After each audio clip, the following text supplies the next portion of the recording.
Honestly, I only said yes to you because the guy I really wanted moved away, she confessed, so I left without a word. Now he's gone again, and she's begging me back. Hey viewers, before we move on to the video, please make sure to subscribe to the channel and hit the like button if you want to see more stories like this. Thanks. I used to think that if you did everything right in a relationship, stayed loyal, supported your partner, and built a future together brick by brick, you'd be safe from heartbreak. Turns out, that's not how the world works. I'll start at the beginning. My name's Daniel, and for the last 5 years I was with a woman named Emily. We met in college. Nothing crazy, no movie-worthy love-at-first-sight story. Just two people who clicked. She was funny, smart, ambitious, and she had this restless energy that made her feel bigger than the room she was in.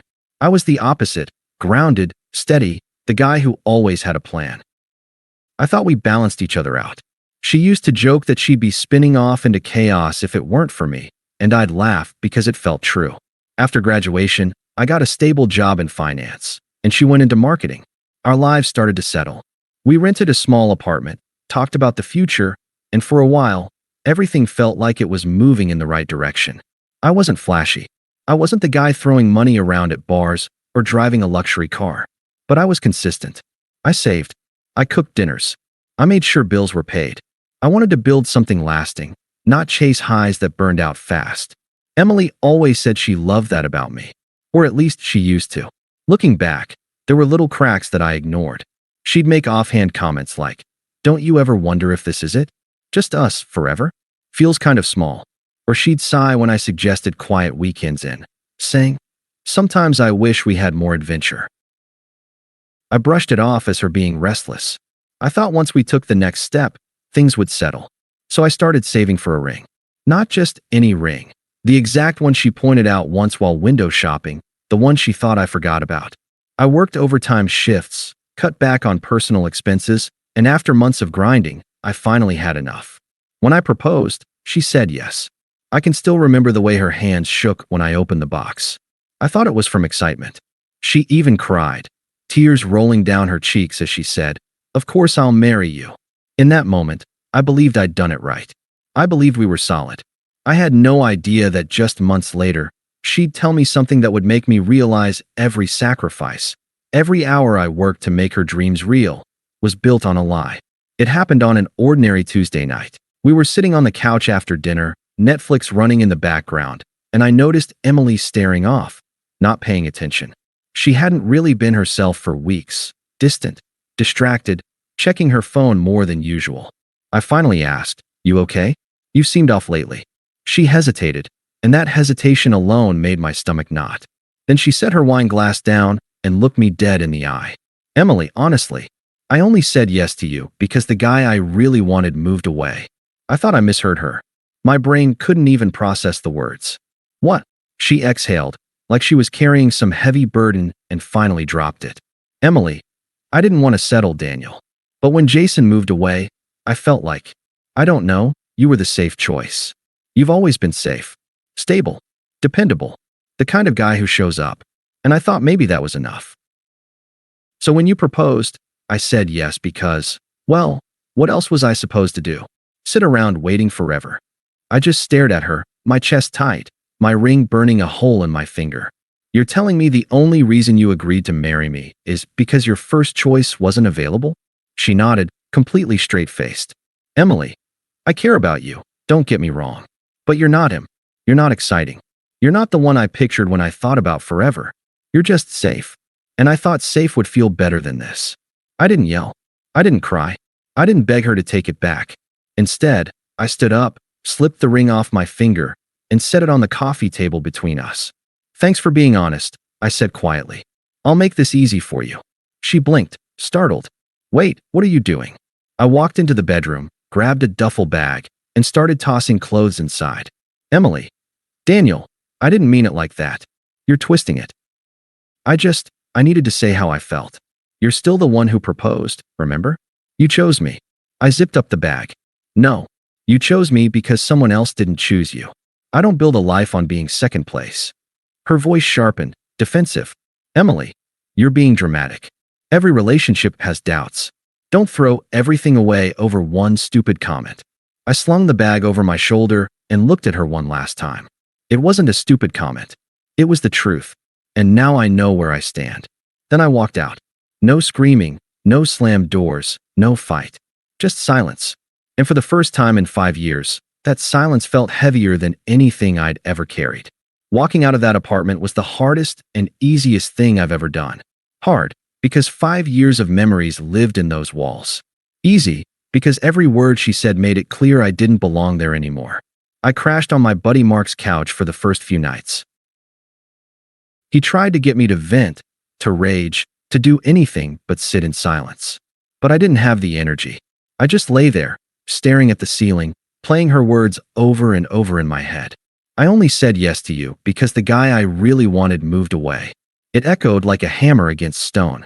I thought about every overtime shift I worked to buy that ring. Every quiet night I cooked dinner while she complained about wanting more adventure. Every moment I thought she looked at me and saw her future. And all along, I was just the consolation prize. The next weekend, I went back to the apartment to collect the rest of my stuff. I didn't say a word to Emily. I packed in silence, loaded my car, and left the key on the counter. She hovered in the doorway, watching me. Emily, you don't have to do this, Daniel. We could talk. Maybe go to counseling. I didn't answer. I wasn't interested in salvaging a relationship built on scraps. A few days later, the calls started. Then the texts. Emily, I didn't mean it the way it sounded. Emily, you're being childish. Running away instead of working through it. Emily, we've been together for 5 years. Don't throw it away like this. I ignored them all. It didn't take long for her family to get involved. Her mom called me one night, her voice dripping with judgment. Emily's mom. Daniel, she made a mistake. She's scared of commitment. That's all. You don't just abandon someone you love because they had doubts. I kept my voice calm. I'm not interested in being with someone who sees me as second choice. That's not love. Emily's mom. You men are all the same. You give up too easily. I ended the call. Even some of our mutual friends reached out. A couple of them said I was overreacting. That everyone has doubts. That I should be the bigger person and work through it. I didn't bother explaining. They hadn't been the one looking into their fiancé's eyes as she told them they were never really her first choice. At work, I buried myself in projects. Late nights at the office felt easier than sitting alone with my thoughts. I wasn't angry yet, just hollow. But slowly, silence became my weapon. I didn't yell, didn't post about it online, didn't try to defend myself. I just vanished from her life. And that's when things started to shift. It didn't take long for me to hear about Jason. Jason was the guy, the one who moved away, the one she apparently wanted instead of me. From what I knew, he was an old flame, tall, charming, the type of guy who thrives on attention. He'd gone out of state for work years ago, which I thought was why Emily never mentioned him much. Turns out, she hadn't forgotten him at all. A mutual friend texted me a screenshot one day. Emily and Jason, arms wrapped around each other, smiling like they'd just won the lottery. The caption read, "Finally reunited Red Heart." I stared at the photo for a long moment, then set my phone down and went back to work. Let her have him. At first, it looked like they were inseparable. Trips, fancy dinners, parties with her friends. Emily plastered it all over social media, like she was proving something to the world. Maybe even to me. I didn't engage. Didn't watch her stories. Didn't even block her. I muted everything so she'd have no idea if I ever saw it. But then, the cracks started showing. It began with whispers from mutual acquaintances. Jason wasn't serious. He was having fun, not settling down. He'd openly flirt with other women at bars, even when Emily was right there. Then came the first public blow. A friend of mine sent me another screenshot, a comment thread under one of Emily's posts. Someone had tagged another woman and said, "Isn't this your man too?" The comments exploded. People pieced together that Jason was seeing multiple women. Emily tried to delete things, but by then, it was too late. The embarrassment was out there. Not long after, I heard Jason dropped her completely. No warning, no conversation. He just stopped showing up. One week, they were all over Instagram. The next week, he was posting with someone else, like Emily never existed. And suddenly, her once loud social media presence went silent. No more dinner pics. No more weekend trips. Just radio silence. Meanwhile, I was slowly rebuilding myself. I got serious about the gym, focused on my career, Even started reconnecting with old hobbies I'd let slide during the relationship. My life wasn't perfect, but it was steady. Mine. And that's when the first text came in. Emily, hey, I've been thinking about you a lot. Can we talk? I stared at it for a while. Then I locked my phone and went to bed. The silence had served me well before. I figured it would serve me again. After that first ignored text, the floodgates opened. At first, Emily kept it casual. Emily, hey, can we talk? I think we ended things too quickly. Emily, I know I hurt you. I didn't mean to. I was confused. I didn't respond.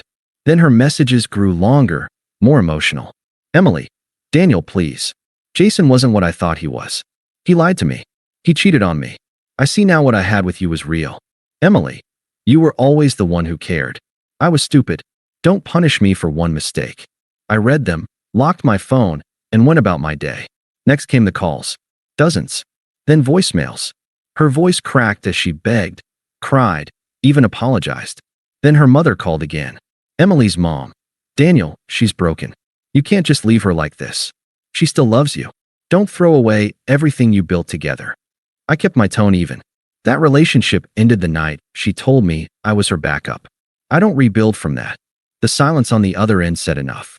I hung up, but Emily wasn't done. One Friday night, there was a knock at my door. I opened it to find her standing there, makeup smeared, eyes red, hair a mess. Not the polished, confident Emily I once knew. Daniel, she said, her voice shaking. Please, just listen to me. I leaned against the doorframe. You've said plenty already. Tears welled up. I didn't mean it. I was scared. I thought I wanted Jason, but he was a mistake. You were the only one who ever actually loved me. Can't we start over? Please. Her desperation hung heavy in the air. I stayed silent for a beat, watching her fidget. Then I stepped aside. Come in. She looked almost relieved as she walked inside, sitting on the edge of my couch like she still belonged there. Emily, I know I screwed up. I thought the grass was greener. I was wrong. You're the man who was always there, who cared for me, who... I raised a hand. Stop. She froze. I sat across from her, calm, collected. Emily, do you remember exactly what you said that night? You told me you only said yes because Jason moved away. That I was safe. Dependable. The backup plan. Her face flushed. I didn't mean it like that. I cut her off. You did. And you were right about one thing. I am safe. Dependable. The kind of man who shows up. But I'm not stupid enough to build a life with someone who sees me as second best. Her lip trembled. I didn't know what I had until I lost it. Don't you get it? You were the one. I shook my head. No, I was never the one. I was the option. And I don't live as anyone's option. She leaned forward, desperate now. Daniel, please, I can change. I'll prove it. I'll do anything. I stood up, steady and final. Emily, you don't get another chance to prove it. You burned that bridge when you confessed what I really meant to you. I don't hate you. I don't even care enough to hate you. But I don't want you in my life. Not now, not ever. Her face crumpled. So that's it. You're just done. I walked to the door, opened it, and gestured. That's it. She hesitated, as if waiting for me to break, to change my mind, to beg her back. But I stayed silent.